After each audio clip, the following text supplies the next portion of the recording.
Hey, it's Tucker Carlson. The Biden administration arrested Donald Trump this afternoon. They had him arraigned and fingerprinted in a Miami courthouse like the accused felon he now technically is. These were the first steps in a process that is designed to put Donald Trump behind bars for the rest of his life. Cable news carried every moment of it live. It's unprecedented, they told us, with what looked like shock. But they weren't shocked. They knew this was coming. Everyone who's paid attention knew it was. What just happened was always going to happen. It's been inevitable since February 16th, 2016. That's the day Donald Trump made a blood enemy of the largest and most powerful organization in human history, which would be the federal government. Despite what you may remember, it wasn't anything that Trump had said about immigration or trade with China or rapists from Mexico. Those are the stories that dominated the headlines that year. Trump's a racist, they screamed. Stop him. But inside Washington, that was just noise. None of it really rated. Identity politics doesn't mean much to permanent Washington. What matters, then and now, is foreign policy. The invasions and occupations and proxy wars. The decisions that determine which global populations will thrive and which will die. The policies that come with trillion-dollar price tags. The ones that, over time, have made the counties around D.C. the richest suburbs in the world. In Washington, that's what actually matters. And it's obvious when you look carefully. When there's a debate about anything else, for example, the debt ceiling, both sides take their assigned positions and they start yelling. But when Congress decides to start a war, no matter how foolish or counterproductive or obviously disconnected from America's core interests that war may be, when that happens, the leaders of both parties automatically jump behind it like circus clowns. And then they stay there, sometimes for decades. They defend that war relentlessly against all evidence until somebody finally rings the all-clear bell and they can begin to admit that actually, maybe it wasn't such a great idea. We meant well, but it just didn't work out. The good news is we've learned a lot of important lessons. In the end, they usually do say something like that, but only after emotions have cooled and the damning details have begun to fade from collective memory. It's an apology that's not actually an apology, much less repentance, and it's years too late to matter in any case. But until then, that's all you're getting. Until then, no dissent is allowed. That's the first rule of Washington. But somehow, Trump didn't bother to follow it. He is from out of town, so maybe he didn't know it was a rule, or maybe he just didn't care.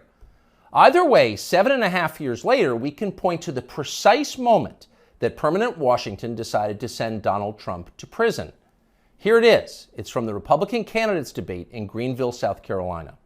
We should have never been in Iraq. We have destabilized the Middle East. They lied. Okay. They said there were weapons of mass destruction. There were none, and they knew there were none. There were no weapons of mass destruction. All right. We should never have been in Iraq, Trump said. We destabilized the Middle East. Now, by the time Trump said that, a lot of Republican primary voters were starting to reach the same conclusion. How could they not? But it was the next line that doomed Trump to today's arrest. They lied, he said. There were no weapons of mass destruction, and they knew there were none.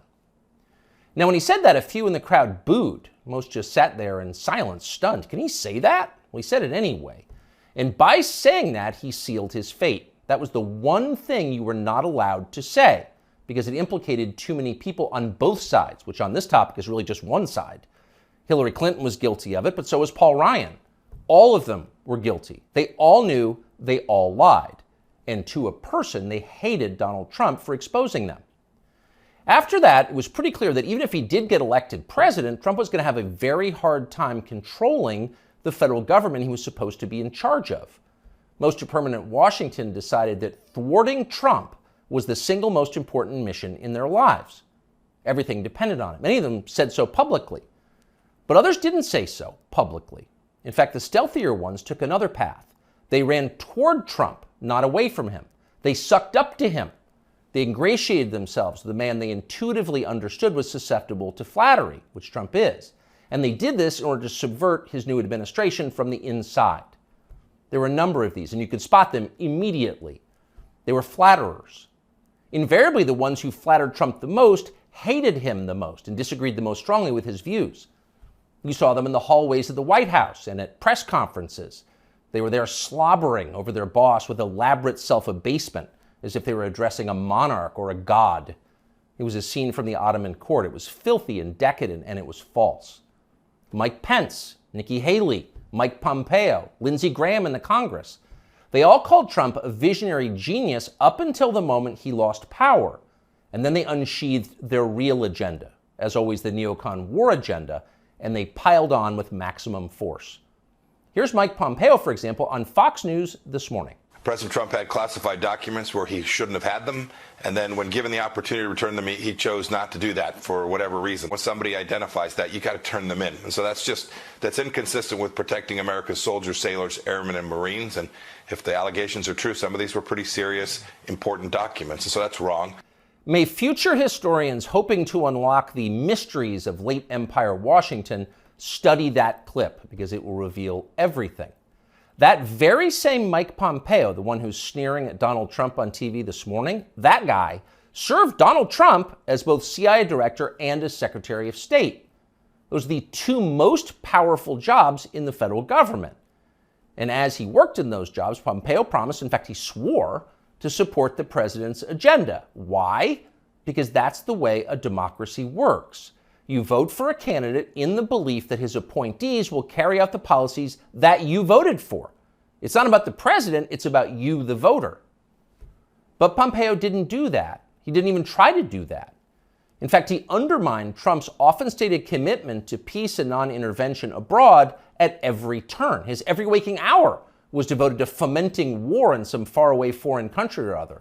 Iran, Syria, Russia, North Korea, the list goes on. But rather than telling Trump that he disagreed with his ideas, as a man would, Pompeo toadied up to Trump, a man he despised, in the oiliest, most over-the-top way imaginable. Ask anyone who worked in that White House at the time. Who is the appointee most likely to tell Donald Trump on a daily basis that he was handsome, virile, sleek, and powerful? Mike Pompeo. That will be the consensus answer. Those of us who saw firsthand Pompeo's relentless kowtowing will never forget it. It was indelibly repulsive. No one with self-respect could do something like that. But Mike Pompeo did it effortlessly, with relish and verve. Now, this same person is telling Fox News viewers that he fears for the safety of our military, our soldiers, sailors, airmen, and Marines, in the approved phrase, because Donald Trump took some classified documents home and didn't immediately return them to the National Archives? What a lie that is. Mike Pompeo knows that's a lie. He spent his entire life in Washington. Washington is a city where internal memos about Labor Day are classified because everything is classified. Your government has classified more than 1 billion federal documents, most of them boring and pointless and a danger to no one, and locked them away in secret where you can't see them because you may be an American citizen, but not really, and therefore you don't have the necessary clearances to know what's going on. And by the way, none of this is done in order to make America safer, any more than COVID restrictions were designed to keep you healthy. No, it's a caste system. That's the point. And you're the untouchable in this hierarchy. Mike Pompeo knows that. Everybody who works in Washington knows that. How many secret documents do you think Dick Cheney took home with him while he was running the Iraq War? How many did his wife read? She never had a clearance.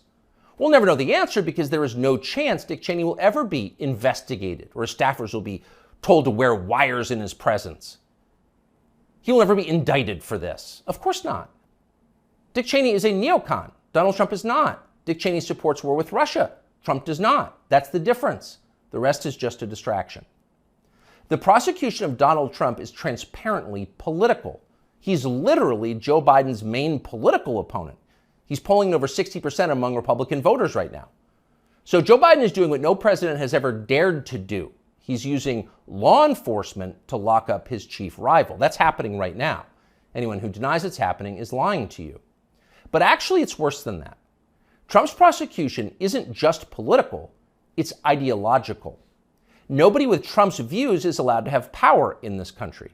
Criticize our wars and you're disqualified. If you keep it up, we'll send you to prison. That's the message Washington is sending. Not just the Democratic Party is sending, but both parties are sending. Like so many Republicans, for example, the supposedly conservative governor of Texas, Greg Abbott, spent yesterday totally ignoring the destruction of the American justice system. Instead, he signed a highly important bill called the Crown Act, which according to the celebratory tweet Abbott sent commemorating it, will, quote, prohibit discrimination based on textures and hairstyles historically associated with race. In other words, in Texas, cornrows are now protected by law. Having unapproved views about Ukraine is not. That's fine with most elected Republicans. They find Trump tiresome and embarrassing. Their donors hate him. They will not be sad if he dies in jail. But what about voters? What are they learning from this spectacle? Well, mostly they're learning that they have no power at all because nobody cares about them. But they already knew that. Unlike so many of our elected leaders, they have been to America recently. They know what it looks like. Have you seen it? If you've got a few days this summer, find out. Take a road trip and see for yourself. Drive 500 miles in any direction and then come home. How are things looking? Well, they should look great. The federal government spent $6.5 trillion last year. That's more than any government has ever spent, ever. So at the very least, you would expect pristine public roads. Oh no, that's not what you see when you drive around this country. There are potholes and Jersey barriers everywhere. Looks like Tegucigalpa before the Chinese decided to rebuild the infrastructure of Honduras. We don't have China buying our roads. So they're falling apart. You'd think the people you would pass on your road trip would look happy and prosperous. Again, this is a very rich country. But a lot of them don't. Quite a few appear to be strung out on drugs. You see them shuffling by shuttered storefronts in small towns. And you wonder, as you see all of this, where did all the money go? It's certainly not here. Well, it's in Washington. It's in Fairfax and Loudoun counties, and in leafy, perfectly manicured Northwest D.C. And of course, a huge chunk of it went to Ukraine, to Zelensky and his friends. Not because you voted for that. You didn't vote to give it to them. You never would.